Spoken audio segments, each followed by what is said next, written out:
I just don't want people to think I don't deserve to be here. Yes. Because I want to be here so bad. I got really tired of being pigeonholed as like funny video girl. Do you consider yourself an influencer? I hate the word. I know! That's why I'm asking. What do you say? Welcome to the very first episode of Creator to Creator, Mashville's new series where we get two of our favorite creators in the room together to have a conversation about your journeys on the internet. What feels the most surreal about your life lately? That you just said something so cute when we walked in. I have like a farm now, which if any real farmers are watching this, they're gonna be like, if you ain't got cows, you ain't got no farm. I have chickens. And to me, being born and raised in cities, that is a big deal for me. Yeah. I think it's really cool. And I make no bones about the fact that being a creator has opened so many doors for me. It's like I would not have been able to financially buy a home if it weren't for this industry. So I'm really grateful. I'm so grateful to my community. People consuming and watching my stuff and supporting the stuff that I do has allowed me to have this dream and have a safe home for myself and my family, and that means a lot to me. And your chickens. And my chickens. And the chicken. Black people be farming. Like, let's go. Yeah. Hell yeah. Can I ask, is each individual chicken getting names? Yes, Princess Diana, Edward Cluckin, Chicolas Cage, and Giuseppe Salvatore are their names. Everybody give me a... Because I feel like that's kind of where the line gets drawn. Some people are like, I can't name them ever. And then some people, they're like, well, because they're going to children. eat them. Yeah. I'm not going to eat mine. Right. Yeah. I just enjoy their eggs. Yeah. You know, and they're older chickens. So they're in their retirement home, basically. Oh my gosh. They're like 5. I only got them a couple months ago and they're already like 5 years old. Yeah. So they're old divas. Old divas. That is so cute. And okay, you just moved to New York. I did. I just moved here. So they told me Bushwick is a small town. I did not know that means the stylist on set is actually really good Judies with your roommate and her boyfriend because they all work together at the same restaurant. And also one of her good Judies is a kid you had Spanish class with in Texas 10 years ago. Also, he's on set today. It's been really, really chaotic since I got here. Because, I mean, there were so many, like, I took a work trip here during the summer. Yeah. And I met a bunch of people and all of them were like, well, when you live here, let us know. And then now all of that has kind of been coming to fruition. So yeah, it's kind of just a bunch of stuff that will be like coming out over the next year or 2 years. So I guess right now is just like the work period of time. But then I'm also trying to be like outside all the time because I feel like I don't want to miss it. I need to see everything. So it's a big adjustment, but I'm really happy to be here and I miss Texas, but like not that much. You know what I mean? Yeah. Because it's still Texas. Much love, but it's still Texas. Yeah. You're in this like brand new journey. Yeah. Well, I mean, like growing up, like very like disembodied. Like I had no idea what I wanted to do, but I was like one of those people not from here that's like, I just want to live in New York. Yeah, like, exactly. You know? Yeah. And then the first time it just like really didn't work out. Because I do think 18 like in New York on your own is nuts. That is nuts. And so you like, first moved here at 18? Yeah, I did for college. So it was like kind of fake. And, you know, like it doesn't count. Like for college doesn't count to me. Okay. Heard. Yeah, I mean, it's just like going back was more of a choice. And I did like put effort into building a life that I enjoyed there. And until all this happened, I kind of just like assumed I was going to stay there forever. So yeah, I mean, I have a lot of really good people back home, but like all of them want to end up here too. Yeah. They just have to figure out how. Yeah. So like, you guys got to come to me. Yeah. Come figure it out. Yeah. So I'm hoping I can like start, or I guess not start, because I've met like a million people from Texas since I've been here. It's kind of nuts. Yeah. That's like Texas, funny. North Carolina. I don't know what that is. Every other person I meet. Seattleites, where you at? I've been looking for you. I've met like 2 of you since I moved here. I haven't met a single one. Literally not one. Seattleites? No, but I know we're out here. We're under rocks. We're around. Don't be embarrassed to be from Seattle, you guys. Say it loud and proud. Yeah. They're hiding in the coffee shops is what's happening. They only come out when it's raining. That's so what you know it is. you're Seattle. I know a little bit. Okay. Very cursory knowledge. That's all you need to know. Right. You actually have it just right. That's all you need perfect. to know. Yeah. Well, I meet everyone from Ohio. I'm from Illinois. So all the Midwestern folks. I know a lot of people from Ohio. Yeah. I have to say, Midwesterners are genuinely my favorite people in the world. Chicago was like, the first time I went to Chicago, I was like, oh, everybody here is the sweetest person I've ever met. Yeah. Because I feel like we get the rep for being nice, and we're not. Texans? Like, no. You don't find Texans nice? I don't. What? Why? What do you because mean? they're, like, everything is shady. You know what I mean? Really? Bless your heart. Bless your heart, yes. And I had someone say that to me as a joke the other day, and I was like, you can't, that doesn't mean what you think it means. Yeah, you know what I you're mean? You have not- to explain yeah. that one to people. Yeah.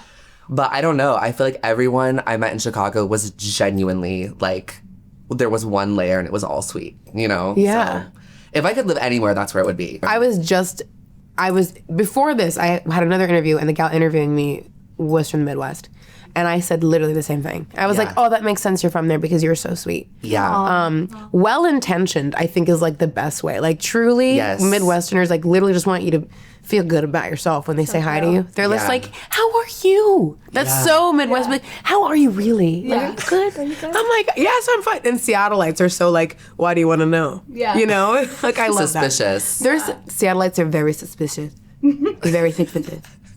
So because you guys are both in new spaces, how has it influenced your content? I mean, honestly, it's been a lot of stuff, like, off of TikTok and off of... I do feel like I'm putting more work into my Instagram because I ignored it. I didn't have Instagram at all growing up. Like, I was not a part of that generation at all because I was not allowed. But, yeah, I don't know. I feel...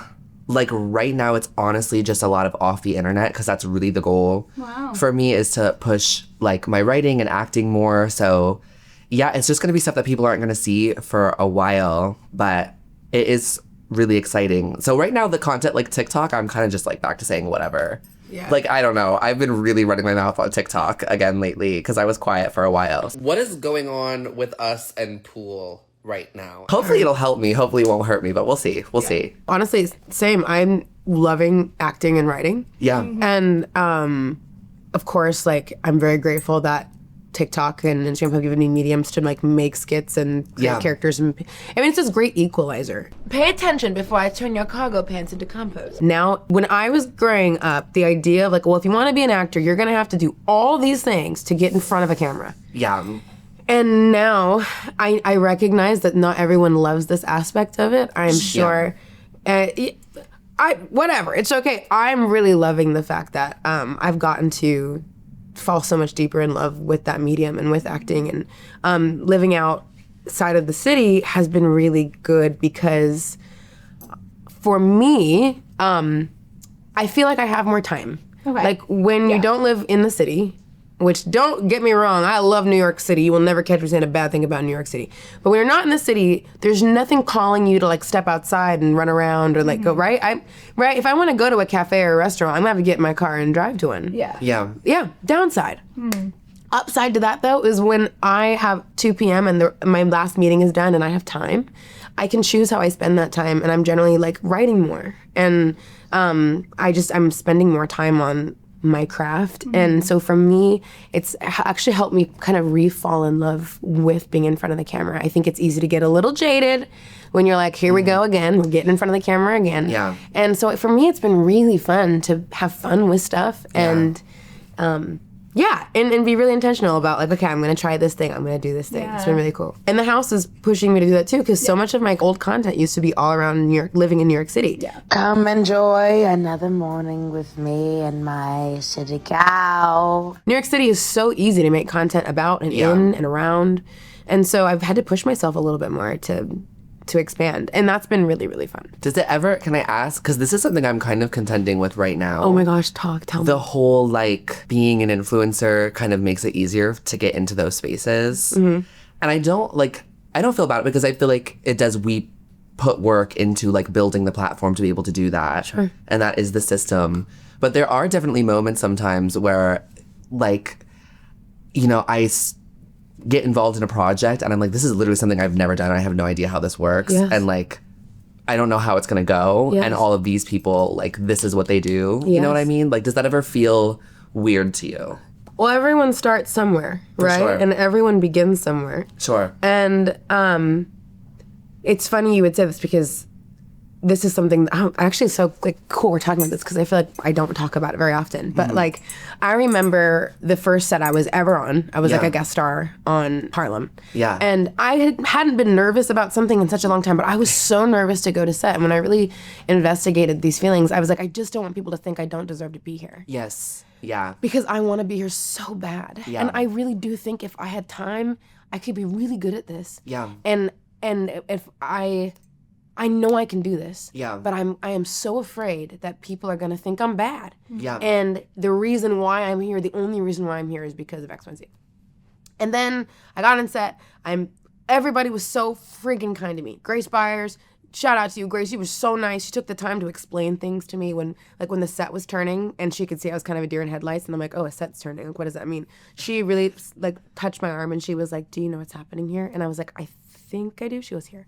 And she just really quietly said it. Megan Good was so kind to me and so sweet. And I had said something like, I think we're in hair and makeup, and I was like, yeah, I'm new. And they were just like, you don't need to open up with that. You belong here. You're doing a good job.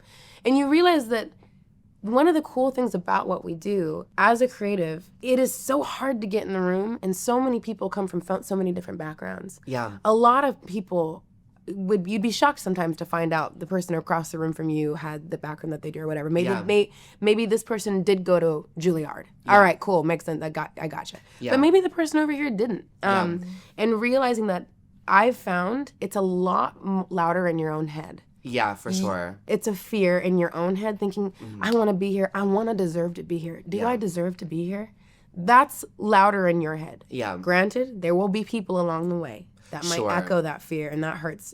It's always hurtful. And the good thing, I feel like with any kind of insecurity stuff like that, I always just kind of think genuinely no one is thinking about you for more than the 2 seconds they're looking at you, and then they're moving on. Fair enough, yeah. But it's so funny too, I'll worry about that, but then the second I actually do, come against somebody who feels that, any kind of or whatever, it immediately, it weirdly gives me more confidence. Because you're I'm fine. Yeah, I don't care. You know what I mean? Yeah. So I think it's a very new industry still, and I feel even though it's an established system for doing sponsored content or whatever, the stuff we do to make money, I do kind of feel every internet creator is still just kind of paving a new little way and figuring it out, But that is also something I really like about New York is I've met so many people on random sets being I just kind of lied about credentials and started getting these jobs, but I'm really good at it. You know what I mean? And that's I don't know, that's really chic to me. Yeah. I think it's really fun. I met this one girl, she was a set designer on a photo shoot that I did.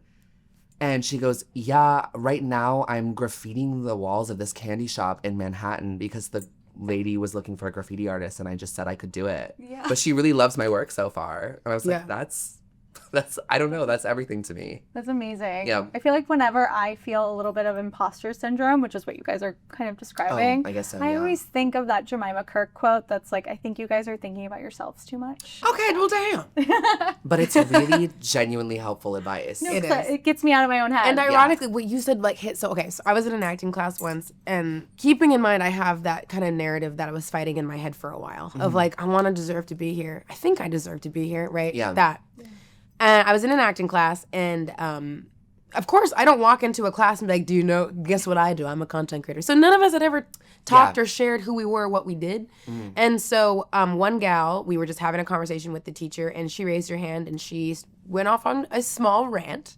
If you're ever watching this, it's okay. It's all right. It's all right. Tiva, I see you. Just how annoying she found people with a following coming into the acting industry was for her. And of course, I didn't say anything. I listened to her and listened to her and listened to her, and I remember there's a little pang in your heart that's if you knew that I'm me sitting next to you, I would still be waitressing if it wasn't for content creating. I didn't have I don't want to say I wouldn't have been possible for me, but it would have been much more difficult to waitress, and I wouldn't have known how to begin. Yeah. And so, I understand that the vehicle, the way that I got here, is frustrating to you. But the more I listened to her, the more that I was but also, honestly, two things can be true at once. I can honor and respect the fact that you went to an acting school, and this is frustrating for you, the way that I came into the space, and it feels unfair. Yeah. And I can hold space for that and be like, all right, I'm not going anywhere and I'm not going to quit. Yeah. And I want to work with you. Like, actually, like, deadass, I want to work with you. Yeah. And so I can still honor how you're feeling and recognize that there's a lot of shit that doesn't feel fair in the industry for a lot of different reasons. Yeah. I mean, I can't tell you. I was told once that they just wanted to go with somebody. You weren't the ethnicity they were looking for. Yeah. And I remember being like, okay, like there are so many things like that don't feel fair. Yeah. They're not fair. Yeah. And yet we continue to work in the space. We continue to want to take up space. And so in the same way that like, I wish the best for her and I hope that she gets everything she wants out of the industry, and I know she will because she's really, really talented. Yeah. Two things can be true at once. I don't have to take that personally. I can just be like, you know what? You're allowed to feel that way. I completely I can have some compassion for how you're feeling without deciding I don't deserve to be here. Yeah. Because I want to be here. I feel like there's like a broader part of that I've kind of been like working on digesting lately, where like sometimes you're just going to have like conflicting needs and wants with somebody else. And I feel like there was a big part of my brain for a long time that like felt guilty about that, or like, I don't know. And it's not like people pleasing. It's or maybe it is. I don't know, like something else. But now I think I'm like very much in a time of trying to just be comfortable with the fact that like we need two completely opposite things and they don't work together, and that's kind of okay. And I think also like, I don't know, with like content creation in particular, my brain does get very like, I don't know, like I feel like I understand the mechanics of like there's an appeal to putting an influencer on a set because it's like promo. Do you know what I mean? Like they're kind of like it's built-in advertising. And then I think about that too, and I'm like, you know, we spend all of this time like there's all of these little skills that you have to put together to be able to do this consistently. And I think especially as like women doing this, like you really can't show up to set like hair in a bun, no makeup, in sweatpants. Like you have to look right, you have to be able to turn it on, you have to do all these different things. And so when I think about it that way too, I'm like, I don't know, I know. I'm actually kind of, this is probably splitting hairs and semantics, but do you consider yourself an influencer? You know, I hate the word. I know, that's why I'm asking. Well, not because if you were like, hell yeah, I'm an influencer, I'd be like, all right, do you. I don't necessarily like. What do you say? Okay.